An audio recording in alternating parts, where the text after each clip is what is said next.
बऱ्याच वेळेला आमच्याकडे ग्राहक येतात आणि विचारतात की तुम्ही कान कशाने टोचणार आहात. बरेच कस्टमर आम्हाला विचारतात की तुमच्याकडे इयर पिअर्सिंग गन आहे का.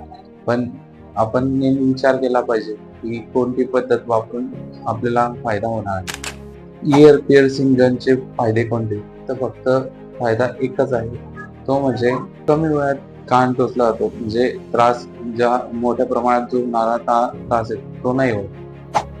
आणि आपली जी पारंपरिक पद्धत आहे, जी ताराने, साध्या ताराने टोचली जाते, ती पद्धत सर्वात उत्तम आहे. का?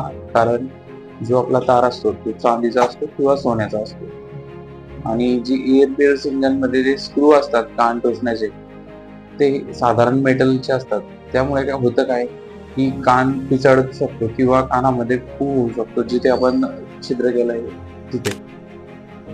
तुम्हालाही जर तुमचे कान टोचायचे असतील, तर तुम्ही साध्या आणि पारंपरिक पद्धतीचा उपयोग केला पाहिजे. म्हणजे जसं की तुम्ही सोन्याच्या किंवा चांदीच्या ताराने टोचले पाहिजे.